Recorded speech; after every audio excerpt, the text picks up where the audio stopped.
Hello friends. Foundation course in physics for class 12 के इस video में हम लोग डिस्कस करेंगे part 6 of chapter 2 electric potential and capacitance. Last video में हमने बताया था कि यदि हमारे पास एक कैपेसिटर है, हम अपने आप को पैरेलल प्लेट कैपेसिटर की बात कर रहे हैं, मतलब वहीं पर कन्फाइंड रख रहे हैं। कैपेसिटर और भी तरह के होते हैं, स्फेरिकल कैपेसिटर हो सकते हैं, सिलिंड्रिकल कैपेसिटर हो सकते हैं। हम जो बात कर रहे हैं वो पैरेलल प्लेट कैपेसिटर की बात कर रहे हैं। और यहाँ पर उसका ये जो प्लेट का एरिया है ये इस तरह से नहीं होता है, ये दिखाने के लिए ऐसे दिखाते हैं, लेकिन कुछ इस तरह से है। ये दोनों का एरिया है अपना, ये मान लेते हैं। दोनों के बीच का जो डिस्टेंस है डी ले लेते हैं। तो इसका कैपेसिटेंस होता था एप्सिलॉन 0 ए बाय टी। और यदि पूरे को हम फिलअप कर दें, इसके बीच का जो जगह है उसको हम यदि पूरे को पूरे फिलअप कर दें किसी डायलैक्ट्रिक से, जिसका डायलैक्ट्रिक कांस्टेंट के है, तो कैपेसिटेंस के टाइम ज़्यादा हो जाता है। और यदि इसी को बीच में हम कई हमारे पास कैपेसिटर डाइलेक्ट्रिक है, कई तरह के डाइलेक्ट्रिक है जिसका विड्थ अलग है, डाइलेक्ट्रिक कांस्टेंट अलग है, तो हमें इसका जब कैपेसिटेंस निकालना होता है तो उसके लिए हम क्या करते हैं, के को नीचे ले जाते हैं, तो डी बाई के हो गया। और डी बाई के, ये जो डी है डिस्टेंस डाइलेक्ट्रिक का, और के है उसका इलेक्ट्रिक डाइलेक्ट्रिक कांस्टेंट, वो अलग अलग है। तो हम सबका अलग अलग डी बाई के निकाल के सम कर देंगे, और इस तरह से आप निकाल सकते हो कैपेसिटेंस। अब ये हमारे पास यदि कैपेसिटर है, कैपेसिटेंस हमें एक का पता है। अब हम क्या करते हैं, कैपेसिटी कॉम्बिनेशन करते हैं। हम बहुत सारे कैपेसिटर हमारे पास है, एक कैपेसिटर का सिंबल है, बहुत सारे कैपेसिटर को हम इसको कंबाइन कर सकते हैं। देखिए यहाँ पर हम कंबाइन कर रहे हैं, ये कंबाइन कर दिया इस तरह से। इधर पे हम बैटरी लगा देंगे। कैपेसिटर को हम बैटरी से जोड़ सकते हैं या एसी करंट से भी जोड़ सकते हैं। एसी करंट से जोड़ने के बाद जो कुछ भी होगा उसका स्टडी हम लोग बाद में करेंगे। फिलहाल बैटरी इसमें जोड़ देंगे एप्सिलॉन। और हम इसका जो है सो ये पता करना चाहते हैं कि ये दोनों पॉइंट के बीच में इसका इक्विवेलेंट कैपेसिटेंस कितना है। मतलब ये यदि चारों को हम हटा दें और एक केवल हम एक कैपेसिटर रख दें यहाँ पर, जैसे मान लीजिए इसका capacitor C1 C2 C3 C4 है, ये सब को हटाकर यदि हम केवल C0 एक ठो रखें, वही बैटरी लगाएं, तो यहाँ पर हमें उतना ही चार्ज मिलेगा जो चार्ज यहाँ बैटरी से ड्रॉ किया गया था, वही चार्ज यहाँ पर मिलेगा। जो वोल्टेज था इसके अक्रॉस में, ये तो ऑफकोर्स वोल्टेज वही है ही, लेकिन चार्ज भी वही ड्रॉ करेगा। इसका जो एनर्जी है वो भी उतना ही रहेगा। वो सारे सब के सब चीजें जो चारों मिलकर कर रहा था ये अकेले वही करेगा। कितना इसने ड्रॉ किया यहाँ से चार्ज, सब चारों ने मिलकर जितना ड्रॉ किया इतना अकेले ही ड्रॉ कर लेगा। तब इसको कहते हैं इक्विवेलेंट कैपेसिटेंस। इक्विवेलेंट, ये सब के बदले में एक अकेला ही काफी है, उन सबको ये रिप्लेस कर सकता है। Equivalent capacitance.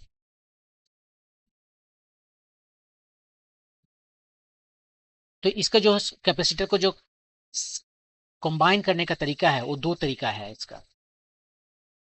एक तरीका है सीरीज कहते हैं, और दूसरा तरीका है पैरेलल। ये कॉम्बिनेशन के दो तरीके हुए, एक है सीरीज तरीका और दूसरा है पैरेलल। क्या है दोनों में डिफरेंस? सीरीज में क्या है, एक हमारे पास एक कैपेसिटर हुआ, इसका इसको फिर हम इसके साथ में कनेक्ट कर दें इस तरीके से कि पहला का कैपेसिटर का सेकंड प्लेट, सेकंड कैपेसिटर का ये C1 है, ये C2 है, फर्स्ट प्लेट से कनेक्टेड है। C2 का फर्स्ट प्लेट C3 के C2 का सेकंड प्लेट C3 के फर्स्ट प्लेट से कनेक्टेड है।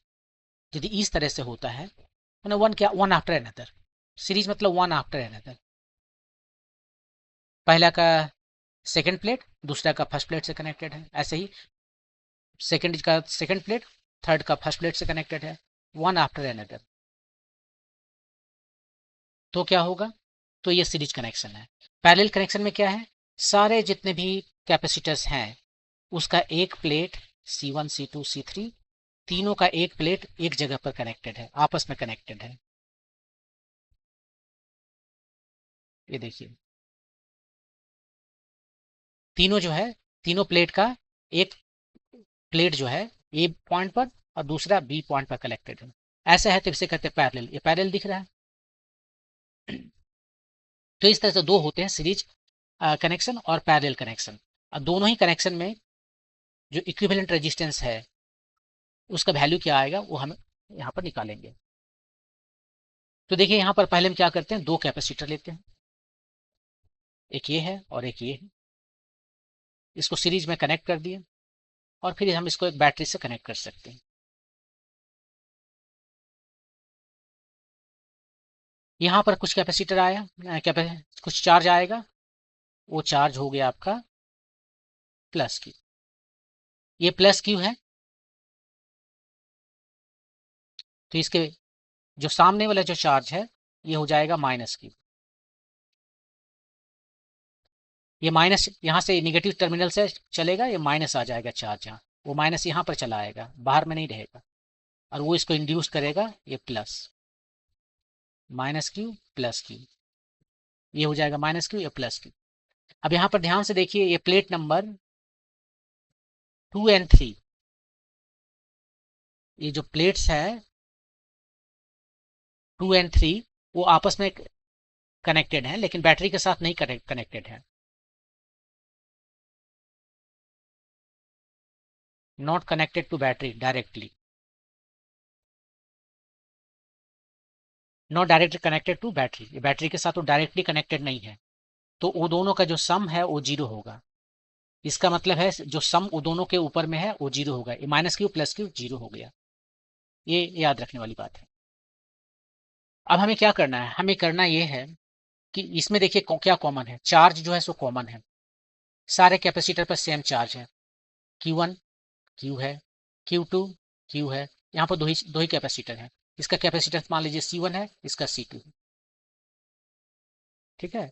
और यहाँ पर जो कैपेसिटेंस आया, यहाँ पर जो चार्ज है वो Q है। अब इसको हटा करके हम क्या करते हैं, हम एक बैटरी वही हमारा है, ये दोनों को हटाकर हम एक ले आते हैं, इसको हम कहते हैं C इक्विवेलेंट EQ। यहाँ से जितना चार्ज इसने ड्रॉ किया था, कितना किया था Q, बैटरी से ही Q आया है ना, तो वही Q यहाँ पर भी आ जाएगा, माइनस Q यहाँ पर, माइनस यहाँ दिखा रहा हूँ, देखिए प्लस अंदर में है, माइनस अंदर में है, ये लिखने के लिए ऊपर मैं लिख रहा हूँ ऐसा। एनसीईआरटी की किताब में आपका जो प्लस और माइनस दिखाया है वो जस्ट सुविधा के लिए दिखाया है, लेकिन रियल में इधर चार्ज नहीं रहता है, यहाँ पर चार्ज नहीं रहता, चार्ज अंदर में रहता है। वो जो कुछ भी दिखा रहा वो उस पर ज़्यादा ध्यान नहीं दे रहा कि चार्ज कहाँ रहता है, यूं ही दिखा दिया, टेक्निकली वो गलत है, लेकिन मेरे ख्याल से वो ये कहना चाह रहा है कि इस प्लेट पे इतना चार्ज है, उस प्लेट पे उतना चार्ज है।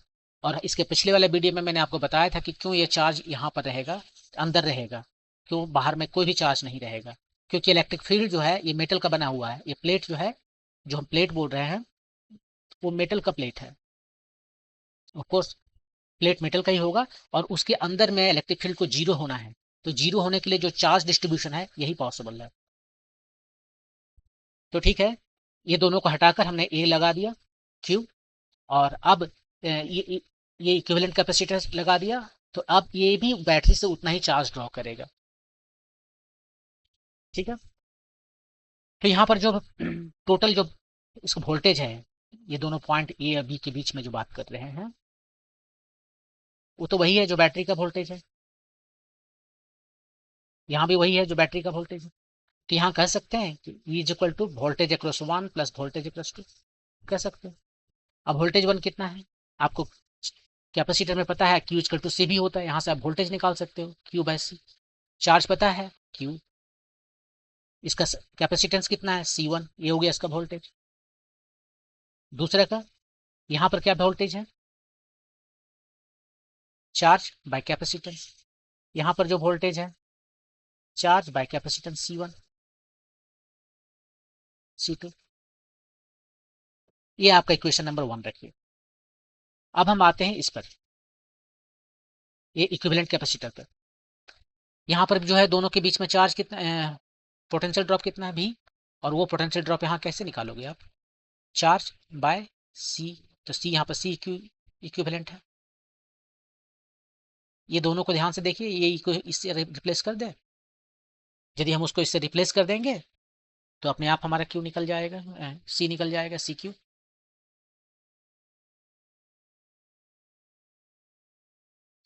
लेफ्ट में Q by C E Q, इधर क्या है, उधर है Q by C one plus Q by C two. Q सब जगह से चला गया, 1 by C E Q is equal to 1 by C one plus 1 by C two. ये सीरीज के लिए है। दो कैपेसिटर जब सीरीज में होते हैं तो उसके लिए capacitance, equivalent capacitance C E Q होता है उसका इन्वर्स का सम। दो से ज्यादा हुए तो, दो से ज्यादा, एक मिनट, दो से ज्यादा का बाद में करेंगे, पहले दो के लिए हम कर लेते हैं।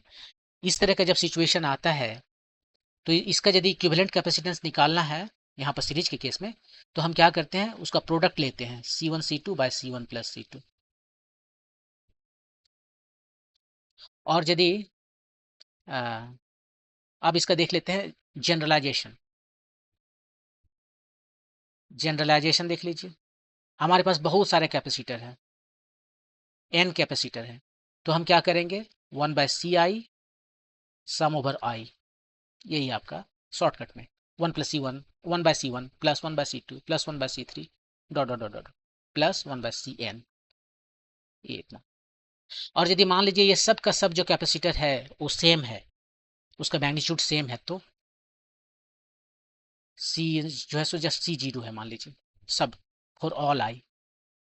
तो कहने का मतलब ये है C one C two dot dot dot dot जितना भी है सी एन, वो सब का सब सी जीरो है। तो इस सी की इक्विवेलेंट कैसे निकलेगा, सी इक्विवेलेंट निकलेगा सिंपली एक ठो आप ले लीजिए डिवाइडेड बाय एन। यहाँ पर जो आप देख रहे हो इक्विवेलेंट कैपेसिटेंस, वो हमेशा छोटा से भी कम होगा। जो सबसे छोटा है मिनिमम ऑफ सी आई, उससे भी कम होगा। एक से ज्यादा यदि आपका पैरेलल में है, ये एक से ज्यादा है पैरेलल में, इस तरह से बहुत सारा है, पैरेलल नहीं सीरीज में है, ये C1 C2 C3 C4 बहुत सारा है। तो इसका इक्विवेलेंट जो कैपेसिटेंस होगा वो इसमें से जो सबसे छोटा है उससे भी कम होगा।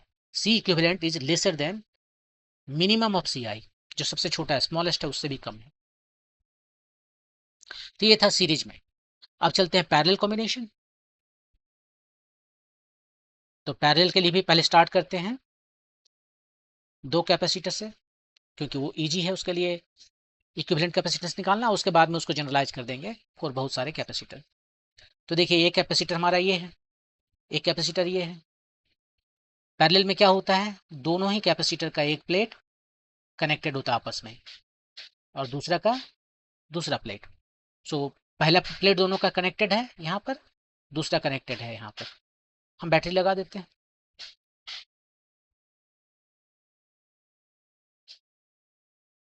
ये बैटरी है, इसका कैपेसिटेंस C1 है, इसका कैपेसिटेंस C2 है। इसमें सीरीज में क्या था कॉमन दोनों ही में, चार्ज। जो चार्ज यहाँ पर था C1 में वही C2 में था, वही C3 में था, सब पर सेम चार्ज था। Q कॉमन है, यहाँ पर Q कॉमन नहीं होगा। यहाँ पर वोल्टेज इसके अक्रॉस कितना है, VAB, इसके अक्रॉस वोल्टेज कितना है, वही VAB। यहाँ पर वोल्टेज जो है अक्रॉस कैपेसिटर वो कॉमन है, सब जगह सेम है।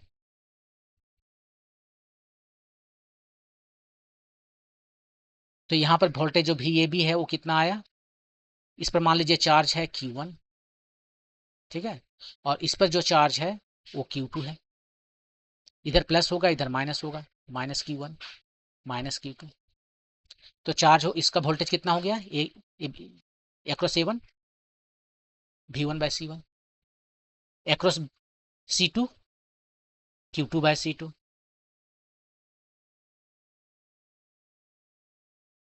ठीक है, अब इक्विवेलेंट रेजिस्टेंस ले लेते हैं। अब इसको हटा देते हैं ये दोनों को और उसके बदले एक रेजिस्टेंस ले लेते हैं, और ये इक्विवेलेंट रेजिस्टेंस बिल्कुल वही काम करेगा जो ये दोनों मिल के कर रहे हैं।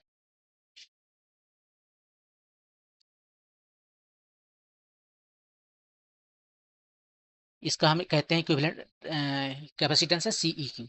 अब यहाँ पर इसके पास कितना चार्ज आएगा, बैटरी से इसने कितना चार्ज निकाला, Q1 इसने निकाला, Q2 यहाँ से निकाला, तो बैटरी से जो चार्ज आया है वो है Q1 plus Q2।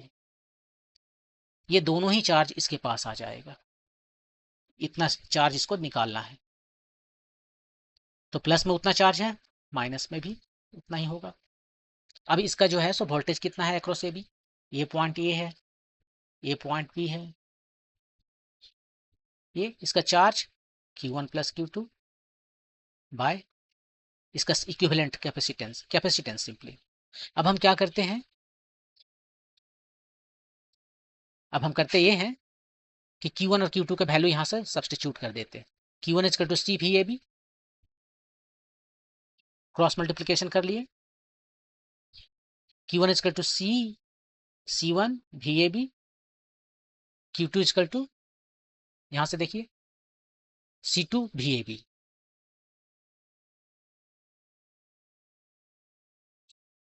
We A B यहाँ से हर जगह कट गया। सी इक्विवेलेंट कितना आया, C1 प्लस C2। ये सिंपली एल्जेब्रिक सम है, तो इसमें ज़्यादा कुछ कहने का जरूरत नहीं है। यदि हमारे पास बहुत सारे हों, केवल दो नहीं हो, तो सी आई सम ओवर आई इसको 2 1 2 n।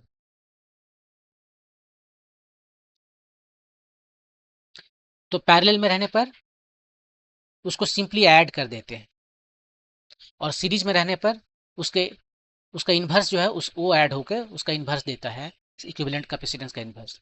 तो इक्विवेलेंट कैपेसिटेंस का inverse sum of inverse of all capacitances, ये है।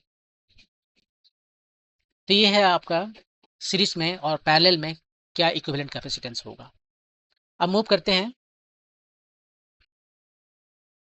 एनर्जी इनसाइड ए कैपेसिटर को, लेकिन उससे पहले एक सवाल आ गया है, तो इसे सॉल्व कर लेते हैं।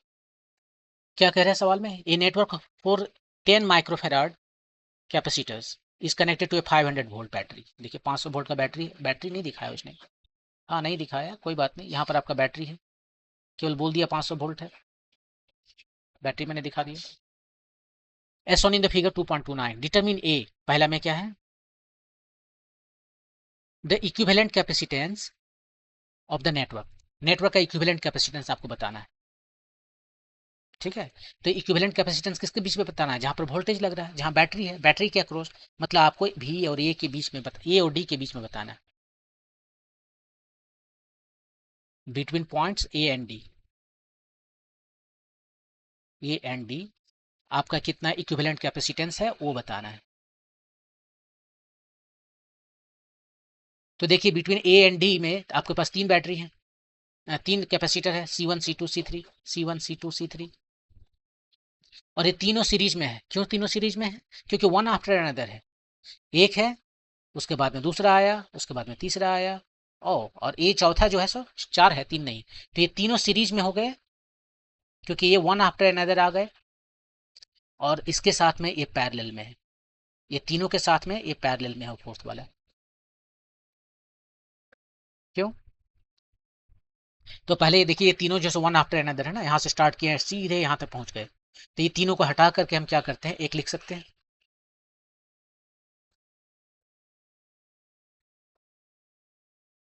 ये C4 है सबसे नीचे वाला, ये वाला सबसे नीचे वाला जो है C4 यहाँ लिखे हैं, और ये तीनों के बदले में जो है एक इक्विवेलेंट कैपेसिटेंस हम लिख सकते हैं, इसको हम CQ प्राइम कहते हैं। और ये कितना होगा, ये तीनों जो है सेम है, इक्वल है 10 माइक्रोफेराड।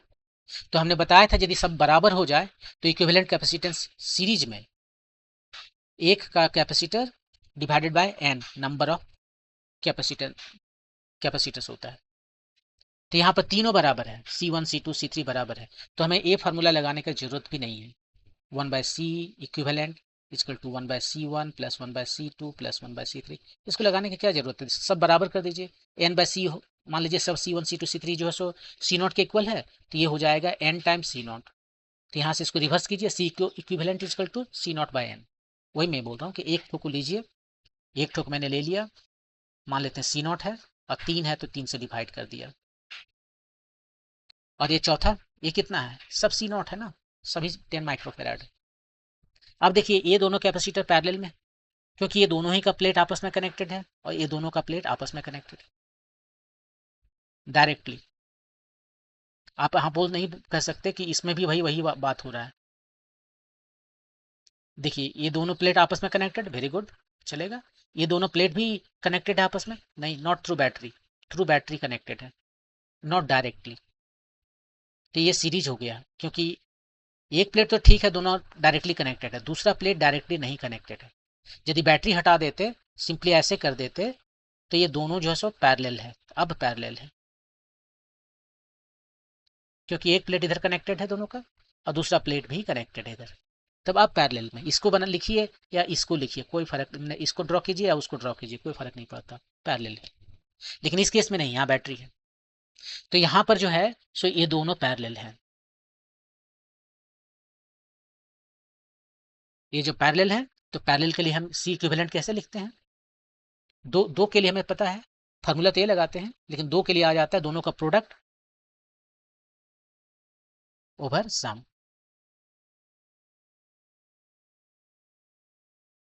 प्रोडक्ट कितना है? एक है सी नॉट बाय 3 और एक है सी नॉट। ये प्रोडक्ट लेना है ना, हम मल्टीप्लाई करना है और सम करना है नीचे में।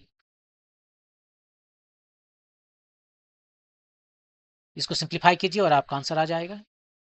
ये हो गया सी नॉट स्क्वायर बाय 3 और ये हो गया 4 C0/3। ये 3 चला गया, एक तो सी नॉट भी कट गया, C0/4, और सी नॉट है 10 माइक्रोफेराड, उसको 4 से डिवाइड कीजिए तो आपका आंसर आ गया 2.5 माइक्रोफेराड। ये इक्विवेलेंट कैपेसिटेंस है between A and D point. नहीं, मैंने तो गलत कर दिया ना। यहाँ पर देखिए ये दोनों पैरेलल में है, तो पैरेलल में ये फार्मूला नहीं होता, ये तो सीरीज का फार्मूला है, ये गलत है, ये सीरीज का फार्मूला है, पैरेलल का फार्मूला ये नहीं है। पैरेलल का फार्मूला है सिंपल सम, सी जो है सो सिंपल सम जो है सी इक्विवेलेंट। तो सिंपली सम कीजिए, आप इसको ऐड कीजिए। तो पहला है C0/3, ये वाला पहला, और दूसरा है C0 4/3 C0, और C0 का वैल्यू रखिए, आपका आंसर 10 13.3 माइक्रोफेराड। ये है आपका इक्विवेलेंट रेजिस्टेंस पहला का। यहाँ मेरे दिमाग में नहीं रहा, और ये पैरेलल रहने पर हमने इसको रेजिस्टेंस में, आप करंट इलेक्ट्रिसिटी में पढ़ेंगे, ये फार्मूला चलता है। करंट में यदि पैरेलल में रहे तो ये फार्मूला चलता है, यहाँ पर मैंने गलती से इसको कर दिया। ओके, बी क्वेश्चन क्या है? The charge on each capacitor, not the charge on a capacitor, is the charge on the plate with higher potential equal and opposite to the charge on the plate with lower potential. यहाँ पर लिखा हुआ plus Q minus Q, just Q का value बताना है। तो the charge on each capacitor, इस पर कितना चार्ज है, इस पर कितना चार्ज है, इस पर कितना चार्ज है, वो चार्ज आपको बताना है। देखिए यहाँ पर जो है इसने बना भी दिया है, यहाँ पर तीनों क्यू को सेम रखा है, यहाँ पर क्यू प्राइम लिखा है, तो ये चार्ज डिफरेंट है, ये दोनों तीनों चार्ज डिफरेंट है। ऑफकोर्स ये तीनों सीरीज में है, तो सीरीज में है तो यहाँ पर चार्ज जो है सो कॉमन होता है, सेम चार्ज रहता है सब पर, चार्ज जो है सो कॉमन है, और वो क्यू है। यहाँ पर चार्ज कुछ और है, तो अब चार्ज आपको बताना है। कैसे बताएं? इसको ऐसे बताएंगे कि यहाँ पर पोटेंशियल को यूज करेंगे, पोटेंशियल डिफरेंस को। देखिए पहले, सबसे पहले चलते हैं यहाँ पर हम, ये जो C4 है इसी के लिए चलते हैं सबसे पहले। यहाँ का पोटेंशियल ड्रॉप हमें पता है, 500 वोल्ट यहाँ पर ड्रॉप हुआ है, और जो वोल्टेज होता है वो क्या होता है, Q/C। आपको ये फार्मूला याद रखना है, Q=CV, यहीं से निकाल देते हैं बार बार। तो वोल्टेज जो है कितना है, जो चार्ज है उस पर डिवाइडेड बाई C। यहाँ इसके अक्रॉस वोल्टेज में पता है, तो जो चार्ज है वो हमें मिल जाएगा यदि हमें C का पता हो, और C इसका पता है 10 माइक्रोफेराड तो सबका है, ठीक है। तो बी के लिए हम बना रहे हैं, वोल्टेज होता है चार्ज बाय कैपेसिटेंस, और ये वोल्टेज है 500 वोल्ट, ये हम C4 के लिए बात कर रहे हैं। और Q कितना है वो हमसे पूछा गया है, और सी कितना, इसको क्यू प्राइम कहते हैं, सी कितना है 10 माइक्रोफेराड, माइक्रोफेराड। तो यहाँ से आपको क्यू मिल गया, क्रॉस मल्टीप्लीकेशन कीजिए, 5000 माइक्रोफेराड, मतलब 5 मिली फेराड नहीं आएगा ना, ये कूलम आ जाएगा। चार्ज का यूनिट कूलम है, माइक्रो है तो माइक्रो रह जाएगा। 5 मिली कूलम आपका आंसर है। एक के अक्रॉस में, C4 के अक्रॉस में जो वोल्टेज, C4 पर जो चार्ज है वो है 5 माइक्रो मिली कूलम। इसी तरह से हम दूसरे पर निकाल सकते हैं। यहाँ पर इसका वोल्टेज हमें पता है, इसका वोल्टेज हमें पता है, इसका वोल्टेज हमें पता है। एक्चुअली सबका वोल्टेज सेम है क्योंकि चार्ज सेम है, कैपेसिटर सबका सेम है, C0 मान लेते हैं 10 माइक्रोफेराड।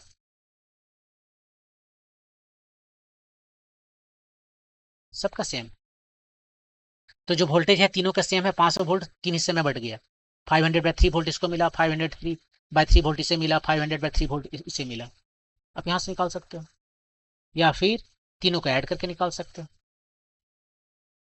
कि V जो है सो V1 plus V2 plus V3 है, ये 500 है। चार्ज इस पर सबका सेम है, तो चार ये हो गया Q divided by 10 microfarad, exactly same 10 microfarad. Capacitance तो सेम है, चार्ज भी सेम है क्योंकि सीरीज में है, और यहाँ से आपको मिल गया Q is equal to 5000 microfarad by 3। तो ये कितना आया 5/3 मिली कूलाम। फेराड क्यों लिख रहा हूँ, चार्ज का यूनिट कूलाम है। यहाँ पर ठीक है, लेकिन यहाँ वोल्टेज के साथ में मिलके वोल्टेज टाइम्स फेराड जो हो जाता है कूलाम। तो ये हो गया आपका कितना 1.7 मिली कूलाम, कुछ ऐसे। ये आपका आंसर हो गया। ओके, मूव करते हैं नेक्स्ट टॉपिक पर। इसमें energy stored in a capacitor. ये देखिए आपके पास एक कैपेसिटर है, इसको बैटरी से कनेक्ट कर दिए। शुरू में जो होना था सो हो गया। उसके बाद एक स्टेडी स्टेट आया। स्टेडी स्टेट कहने का मतलब है कि यहाँ पर चार्ज इसका जो है अपना चरम सीमा पर है, मैक्सिमम है चार्ज।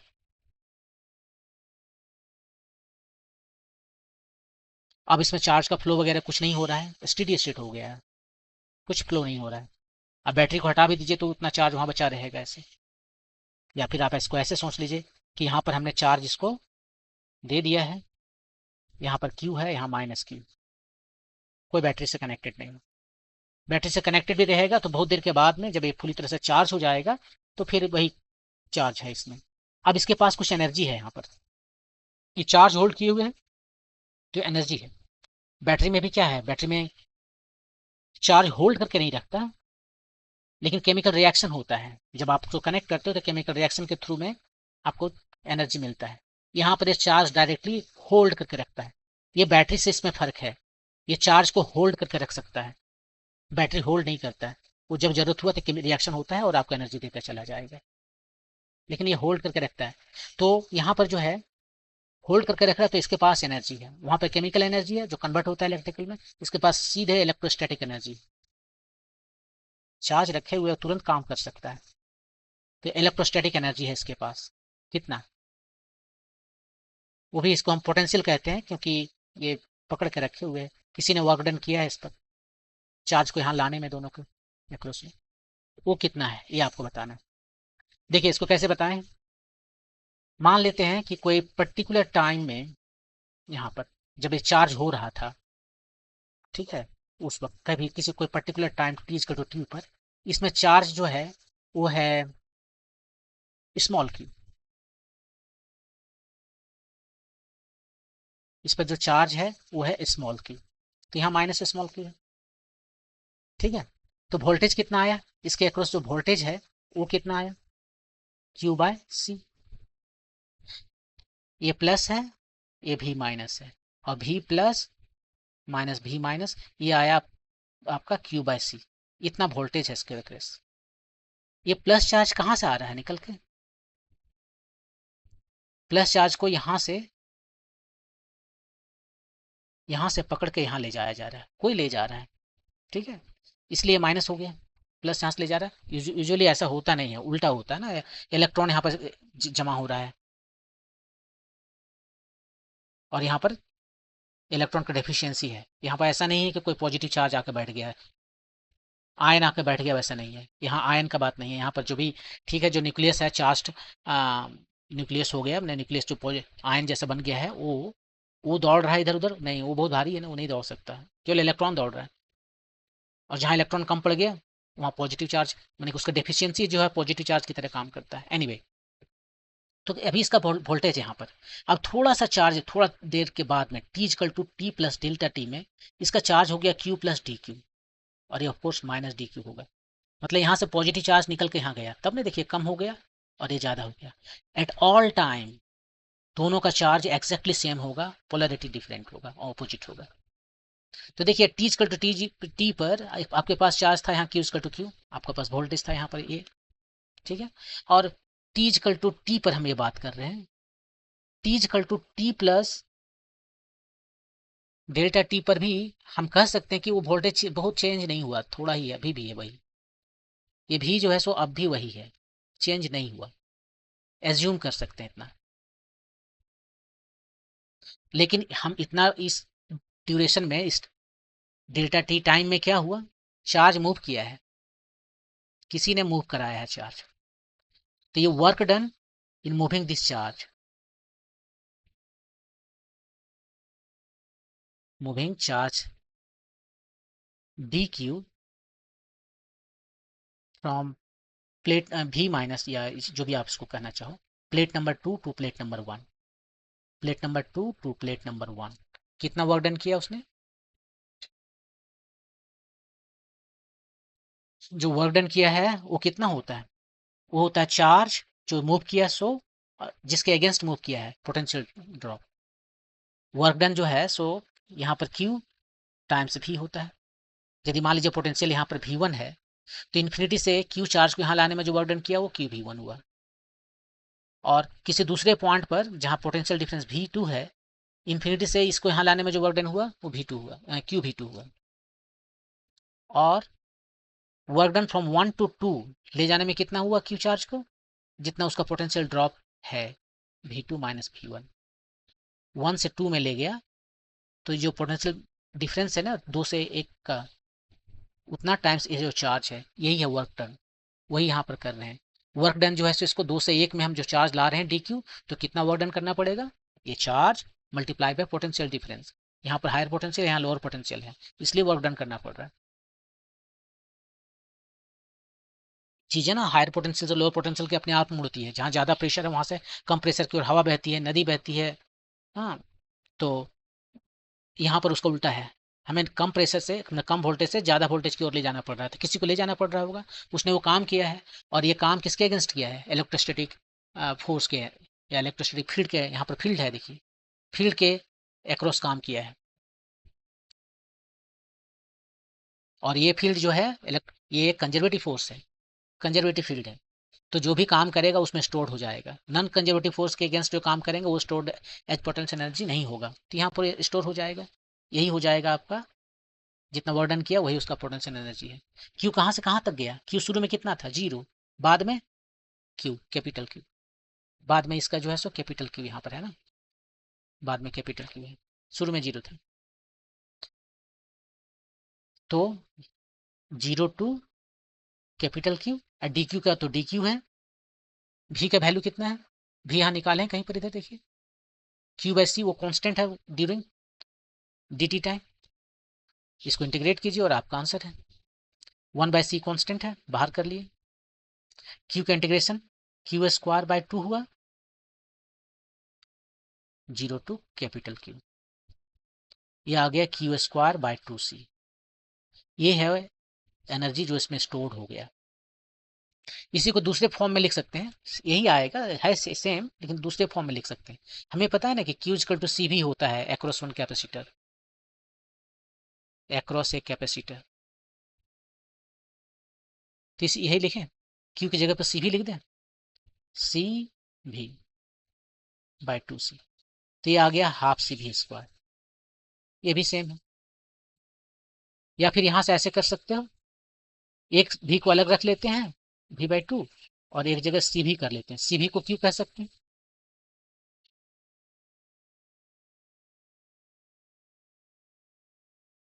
तो ये हो गया आपका V/2 और Q यहाँ पर QV/2, ये भी आपका फॉर्मूला है।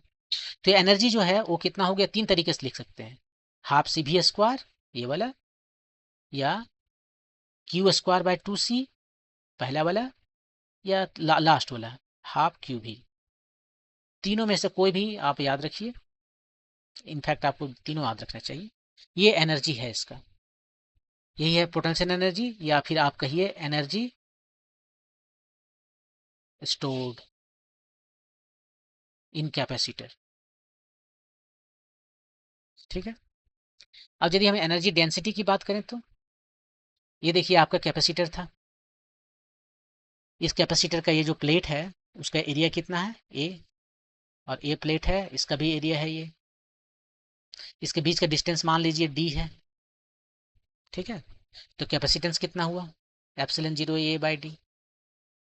एनर्जी कितना स्टोर किए हुए हैं, U इक्वल टू कितना, कौन सा लिखें, जो भी लिखना आप लिखिए, हाफ CV²। सी की जगह पर लिखते हैं एप्सिलॉन 0 A/d, और ये दो यहाँ पर लिख देते हैं, इतना आ गया। ये V², ये V जो है इसके अक्रॉस वोल्टेज है, राइट, V+V-, V जो है इसके अक्रॉस वोल्टेज है। आपको पता है इसके अंदर इलेक्ट्रिक फील्ड भी है जो कांस्टेंट है, हर जगह इलेक्ट्रिक फील्ड सेम है। ये प्लस चार्ज है ना, ये माइनस चार्ज।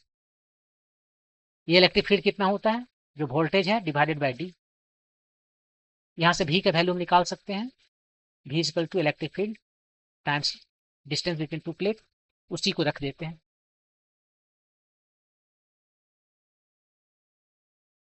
ये हो गया एप्सिलॉन 0 A/2d,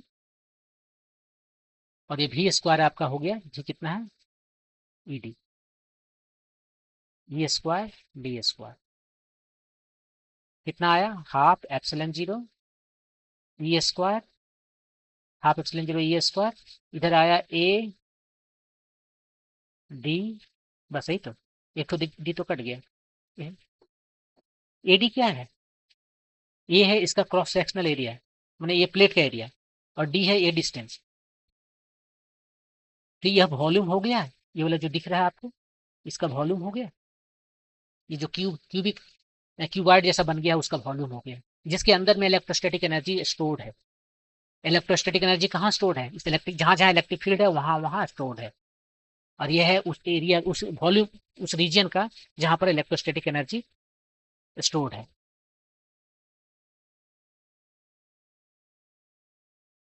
ये हो गया वॉल्यूम। इस वॉल्यूम को लेफ्ट साइड ले जाते हैं, energy per unit volume, half epsilon 0²। Energy per unit volume को कहते हैं एनर्जी डेंसिटी, एनर्जी डेंसिटी। ये आ गया आपका हाफ एप्सिलॉन 0 E²। ये आपको याद रखना कि एनर्जी डेंसिटी जो है वो होता है हाफ एप्सिलॉन 0 E²। ये भी मैंने जो आपको बताया इनसाइड एक कैपेसिटर बताया, right.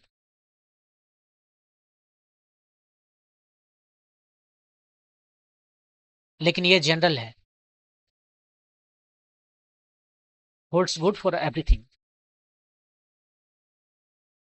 Holds good for all electric field. कहीं पर भी आपने यहाँ पर चार्ज रख दिया है प्लस की, यहाँ पर इलेक्ट्रिक फील्ड है, राइट। ठीक है, इलेक्ट्रिक फील्ड, यहाँ पर इलेक्ट्रिक फील्ड है तो यहाँ पर भी एनर्जी डेंसिटी है, इसको हम स्मॉल u से डिनोट करते हैं। ये एनर्जी डेंसिटी कितना है यहाँ पर, जितना यहाँ पर इलेक्ट्रिक फील्ड है। केवल आपको एक चीज पता रखना है कि इलेक्ट्रिक फील्ड कितना है। इलेक्ट्रिक फील्ड आपको कहीं भी पता है तो आप इमीडिएटली एनर्जी डेंसिटी बता सकते हो, एनर्जी नहीं, energy density, energy per unit volume. Energy पता करना है तो आपको वॉल्यूम से मल्टीप्लाई करना पड़ेगा। अब वॉल्यूम यहाँ पर आप केवल बहुत छोटा वॉल्यूम लेना पड़ेगा, क्योंकि यदि वॉल्यूम आप इतना बड़ा लेना चाहेंगे तो एनर्जी हर, इलेक्ट्रिक फील्ड हर जगह अलग अलग है, राइट। इलेक्ट्रिक फील्ड हर जगह अलग अलग है, तो आप उतना छोटा वॉल्यूम लीजिए जहां पर कि आप कह सकते हो, एज्यूम कर सकते हो कि इस इलेक्ट्रिक फील्ड उसका चेंज नहीं हो रहा है। तो उस वॉल्यूम को मल्टीप्लाई कीजिए यहाँ का जो एनर्जी डेंसिटी है हाफ एप्सिलॉन 0 E² से, तो आपको वहां पर कितना एनर्जी स्टोर्ड है उस स्पेस में जहां पर इलेक्ट्रिक फील्ड है, वहां पर आपको मिलेंगे एनर्जी उसका। तो जहां भी आप इलेक्ट्रिक फील्ड देखिए, जहां भी आपको नजर आ जाए इलेक्ट्रिक फील्ड, सोच लीजिए यहाँ पर एनर्जी डेंसिटी है, एनर्जी स्टोर्ड है यहाँ पर। वैक्यूम में कुछ भी नहीं है, ठीक है, कुछ नहीं है, रात का समय है, कुछ नहीं है। दिन में सूरज निकल आया, मान लीजिए कोई स्टार निकल आया, वहां से आपको कुछ लाइट नजर आया, ठीक है, और हम एज्यूम कर रहे हैं कि जो भी इलेक्ट्रोमैग्नेटिक वेव है वो केवल विजिबल वाला है, मैंने अल्ट्रावायलेट एक्सरे जो हमें आंख से दिखाई नहीं देता वो नहीं है। तो दिन में वो आपको नजर आया लाइट, और लाइट जो है सो इलेक्ट्रोमैग्नेटिक वेव है, उसके पास इलेक्ट्रिक फील्ड है, मैग्नेटिक फील्ड है। तो इलेक्ट्रिक फील्ड आपने जैसे देखा, हाँ एनर्जी डेंसिटी है, उसके पास एनर्जी है। इसी के तरह जो चीजें यहाँ पर चल रहा है वैसे ही चीजें चलेंगी मैग्नेटिक फील्ड के साथ में भी। तो जहां पर भी मैग्नेटिक फील्ड है वहां भी एनर्जी है, एनर्जी डेंसिटी है, वहां भी एनर्जी है। तो लाइट यदि कहीं से होकर गुजर रहा है या कोई भी इलेक्ट्रोमैग्नेटिक वेव गुजर रहा है, वहां पर उसके साथ में एनर्जी डेंसिटी है वहां पर। बस एनर्जी कैसे आए इलेक्ट्रिक फील्ड वो मैटर नहीं करता, इलेक्ट्रिक फील्ड है तो डेंसिटी है, एनर्जी है वहां पर, ये आपको याद रखना है। और दूसरी बात है, मान लीजिए ये जो आपने यहाँ पर देखा है, ये ठीक है, किसी वजह से यहाँ पर इलेक्ट्रिक फील्ड है, ठीक है, यहाँ पर इस पॉइंट पर इलेक्ट्रिक फील्ड है ई कुछ किसी वजह से, आपने कह दिया एनर्जी डेंसिटी है half epsilon naught E square. अब आप क्या करो कि यहाँ पर जो है, यहाँ पर यदि आपने इसको किसी कोई मटेरियल रख दिया जिसका डायलेक्ट्रिक कांस्टेंट है के, तो अब एनर्जी डेंसिटी कितना होगा, तब एनर्जी डेंसिटी कितना होगा। तब तो क्या करूं, यहाँ पर मल्टीप्लाई कर दूं। पहले तो देखिए इसका जो इलेक्ट्रिक फील्ड है वो घट जाएगा, ई बाई के हो जाता है, ठीक है। तो यदि इस फार्मूला में डायरेक्ट रखें तो आना चाहिए हमें ई बाई के, इसको यू नॉट कहते हैं। अब नया जो एनर्जी डेंसिटी आया वो आया half epsilon naught E square by के स्क्वायर। मतलब शुरू में जो था एनर्जी डेंसिटी यू नॉट था, शुरू में यू नॉट था, उसको हम के स्क्वायर से डिवाइड कर देंगे।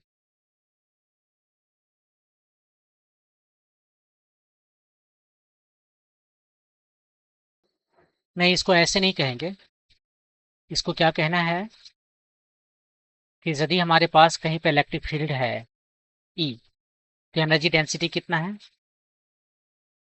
सिंपली कहेंगे कि एनर्जी डेंसिटी हमारे पास जो है half epsilon naught E square. यदि उसका मीडियम के है, वहां पर डायलेक्ट्रिक कांस्टेंट के है, तो हम सिंपली कहेंगे एनर्जी डेंसिटी हमारे पास हाफ एप्सिलॉन नॉट के। एप्सिलॉन नॉट को ये साथ में चलता है, जहां भी जाता है साथ में चलता है, एयर या वैक्यूम में ये सिंपली एप्सिलॉन नॉट हो जाता है। और उस वक्त ऑफकोर्स इलेक्ट्रिक फील्ड डिफरेंट होगा, अब कितना होगा जो भी होगा सो सही, उस वक्त जो इलेक्ट्रिक फील्ड है वो डिफरेंट होगा।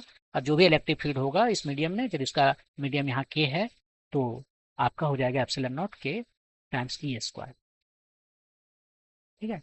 लेकिन ये जो है इलेक्ट्रिक फील्ड इसके जैसा नहीं रहेगा शुरू के केस में। मान लीजिए यहाँ पर हमने चार्ज रखा है क्यू, यहाँ पर इलेक्ट्रिक फील्ड पी पॉइंट पर जो है कुछ है, कितना होता है 1/4 pi epsilon naught Q by R square, right.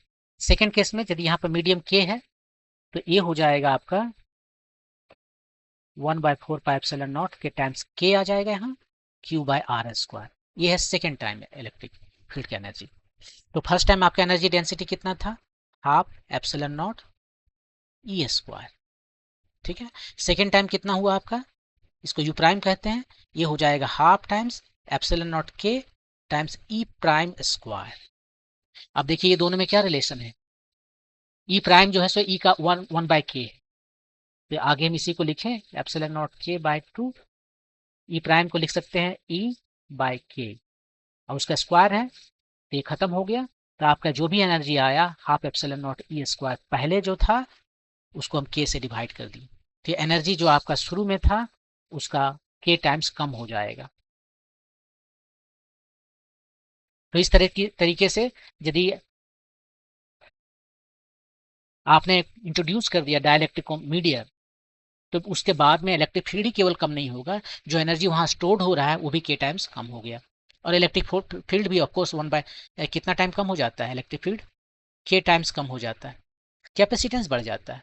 Capacitance हो जाता है क्यू टाइम बढ़ गया, लेकिन इलेक्ट्रिक फील्ड जो है कैप इसके बीच में वो कम हो जाएगा। और वैसे ही ये तो कैपेसिटर के बारे में था और ये जनरल के बारे में था। यहाँ पर देखो, देखिए मैंने आपको बताया कि चार्ज रख दिए हैं, यहाँ पर इलेक्ट्रिक फील्ड है, इलेक्ट्रिक फील्ड है तो एनर्जी डेंसिटी है इतना। अब मान लीजिए यहाँ पूरा मीडियम में या फिर यहाँ पर जहाँ हम चार्ज देख रहे हैं वहाँ पर मैग्नेटिक एक डाइलेक्ट्रिक मीडिया रखा हुआ है, तो अब जो है इलेक्ट्रिक फील्ड कुछ अलग हो जाएगा, कम हो जाएगा। जैसे यहाँ पर देखा कम हो जाता है, यहाँ भी कम हो गया। तो एनर्जी डेंसिटी यहाँ पर निकाल सकते हैं। ये देखिए ये वाला प्राइम का रहेगा हमारा, ये प्राइम है, इतना हो गया। और उसके बाद में इसको ई प्राइम को आप लिख सकते हो ई बाय के, उसको आपने लिखा यहाँ पर, और ये फाइनली आया कि आपका जो एनर्जी डेंसिटी है के टाइम कम पड़ गया। ओके, आगे देखते हैं क्वेश्चन है यहाँ पर 2.10, ये 900 picofarad, picofarad means 10⁻⁻12, 900 picofarad capacitor is charge by 100 volt, यहाँ दिखा रहे हैं 100 वोल्ट है, और इसका कैपेसिटर जो है कैपेसिटेंस दिया हुआ है 900 पिकोफेराड। ओके, 900 पिकोफेराड है, 900 टाइम्स 10⁻⁻12 इतना फेराड है। इस फिगर को देखना है 2.31a। How much electrostatic energy is stored by the capacitor. पहला क्वेश्चन, एनर्जी जो स्टोर्ड होता है वो होता है हाफ सी वी स्क्वायर या क्यू स्क्वायर बाय 2c या क्यू भी बाय 2। हम यूजुअली ये या ये यूज करते हैं, यहाँ पर हमें दोनों चाहिए, कितना चार्ज है, कितना उसके अक्रॉस वोल्टेज है। यहाँ केवल चार्ज पता रहना चाहिए, और सी ऑफ कोर्स तो पता रहना ही चाहिए, और यहाँ कितना वोल्टेज है वो पता होना चाहिए। तो यहाँ पर क्वेश्चन में क्या है कि ये जो कैपेसिटर है 900 पिकोफैराड का, उसको चार्ज किया गया है बाय 100 वोल्ट, 100 वोल्ट से इसको चार्ज कर दिया गया है। तो हम कौन सा फार्मूला लगा सकते हैं, ये फार्मूला लगा सकते हैं, सिंपली कर देंगे हाफ सी कितना है 900, इतना पिकोफैराड हुआ, और भी स्क्वायर, भी जो है सो कितना 100 वोल्ट है, 100 का स्क्वायर करना पड़ेगा। ये कितना आ गया, ये आ गया 4.5 टाइम्स 2 to 4 to 6 10⁻⁻6 इतना जूल, 4.5 माइक्रो जूल, इतना एनर्जी इसमें स्टोर्ड है। ओके, तो ये था फर्स्ट क्वेश्चन। सेकंड क्वेश्चन क्या है, सेकंड क्वेश्चन कह रहा है कि the capacitor is disconnected from the battery, यहां से इसको हटा लिया, निकाल लिया, and connected to another 900 picofarad capacitor, ये भी 900 था, वही 900 पिकोफैराड सिमिलर कैपेसिटर से कनेक्ट कर दिया गया। देखिए यहाँ पर दिखा रहा है, ये आपका पहले वाला है, ये वाला ये है, और एक नया है, ये न्यू है, इसको लाके इसमें इसके साथ में कनेक्ट कर दिया गया, बैटरी हटा दिया, इसको कनेक्ट कर दिया गया। अब क्या होगा, बोला इस फिगर में देख लीजिए, what is the electrostatic energy stored by the system. अब कुछ एनर्जी यहाँ स्टोर्ड है, कुछ एनर्जी यहाँ स्टोर्ड है, वो दोनों का सम कितना होगा ये पूछ रहा है। तो देखिए क्या है कि चार्ज कंजर्व्ड है, राइट। अब यहाँ पर जो इसको लाएं, ये तो अनचार्ज्ड है, उसने जो बोला लाने के लिए नया capacitor connected to a 900 picofarad capacitor, वो अनचार्ज्ड है, इसने लिखा नहीं, उसे लिख देना चाहिए। यदि चार्ज वाला लाएंगे तो अलग तरीके से चलेगा। अनचार्ज कैपेसिटर लाके लगा दिया, तो क्या होगा, यहाँ पर चार्ज है, यहाँ कोई चार्ज नहीं है, यहाँ कितना चार्ज है, क्यू है, तो चार्ज यहाँ से मूव करने लगेगा इस पर। क्यों मूव करेगा, क्योंकि इसके अक्रॉस वोल्टेज कितना है, शुरू में वोल्टेज जो है यहाँ पर है, आप देख रहे हो क्यू बाय सी है, कुछ है, और इसके पास चार्ज है ही नहीं, तो वोल्टेज जो शुरू में इसके अक्रॉस है वो क्या है, 0/c, 0 है। इसके अक्रॉस वोल्टेज कितना है, ये है क्यू बाय सी है, मतलब यहाँ हायर पोटेंशियल लोअर पोटेंशियल है, और इधर से कनेक्टेड है।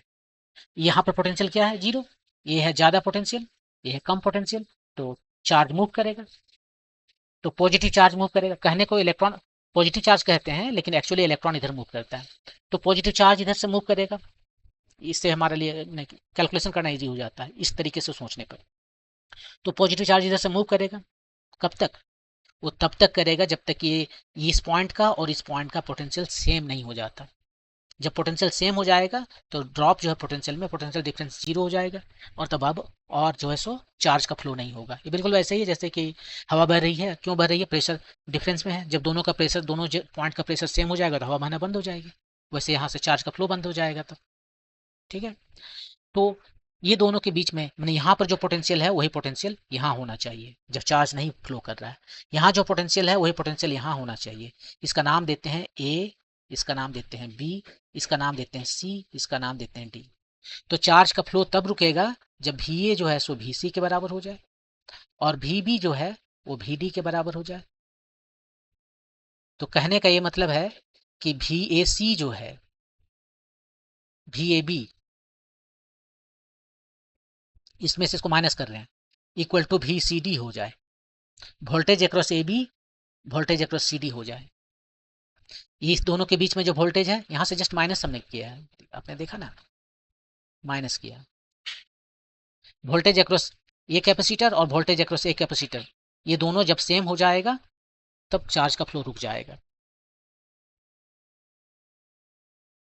तो ये दोनों सेम कब होगा? मान लेते हैं कि इससे सेम होने से पहले कुछ चार्ज मूव कर लिया था। यहाँ पर बनाते हैं नया, शुरू कितना था इस पर, क्यू था। मान लेते हैं स्मॉल क्यू मूव कर गया तो इधर भी इतना ही रहेगा,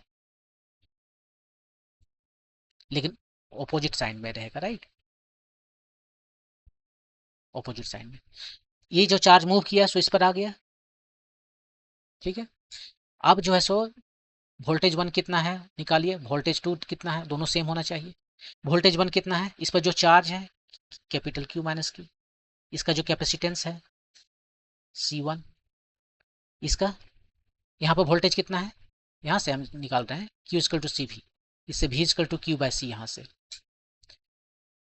तो चार्ज है Q और ये है C2, इसको सिंप्लीफाई कीजिए, आपका Q निकल जाएगा। देखिए कितना Q आया।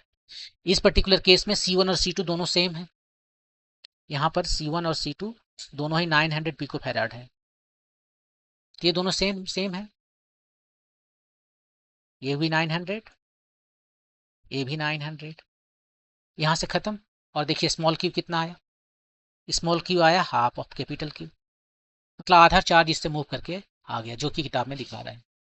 आधा चार्ज यहाँ से मूव कर गया और इसके पास वो आधा चार्ज आ गया।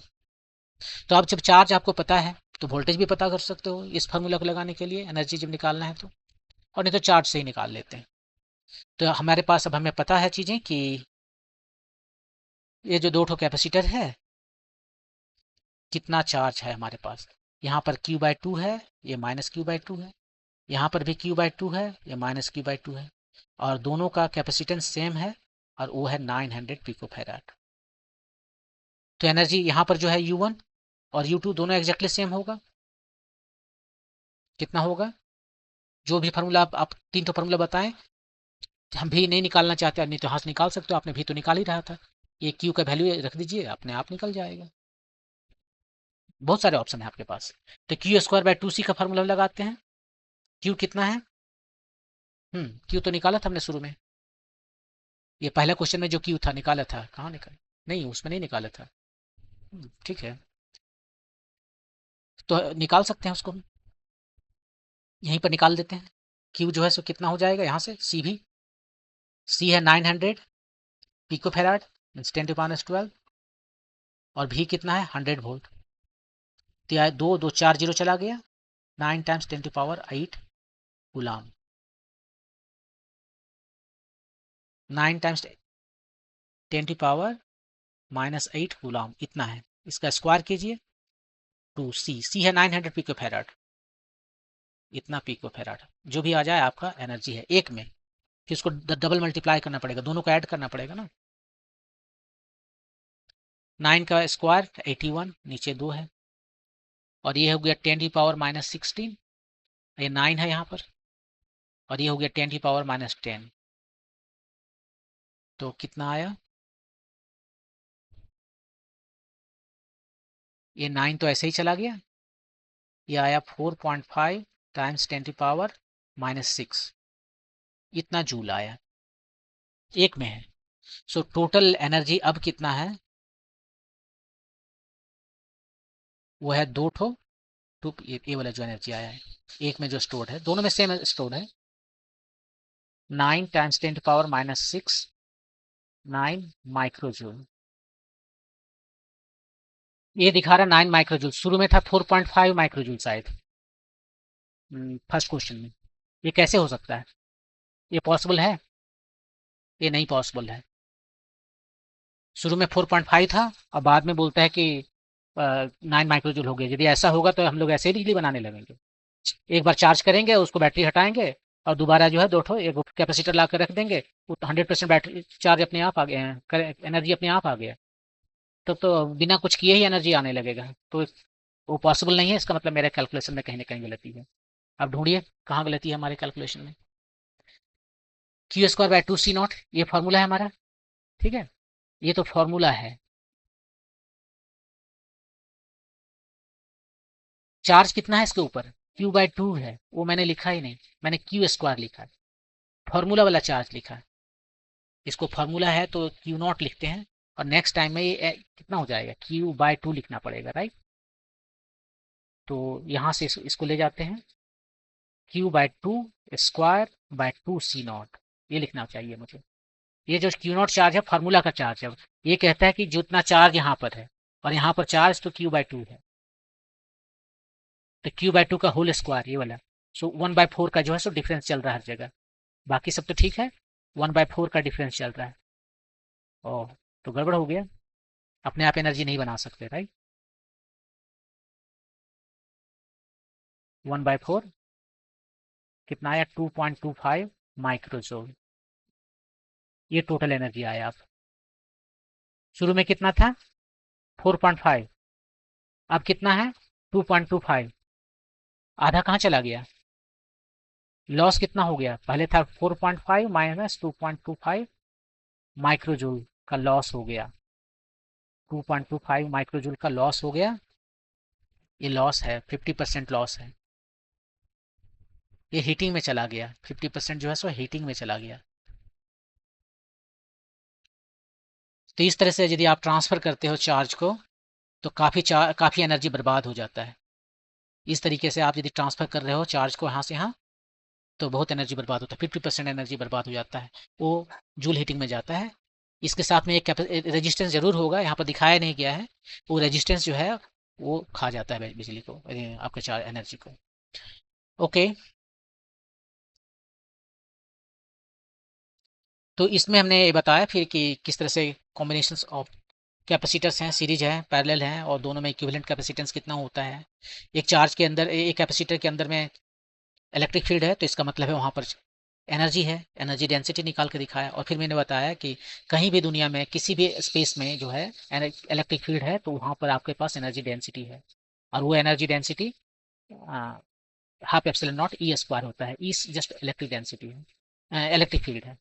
और यदि कोई मीडिया है जहाँ जो कि वैक्यूम नहीं है, यहाँ पर ये जो कुछ भी हमने बताया फार्मूला, वो तो बताया हमने किसके लिए, ये बताया वैक्यूम के लिए, या एयर के लिए भी चल जाएगा, क्योंकि एयर का भी ये परमिटिविटी उतना ही होता है जितना वैक्यूम का होता है।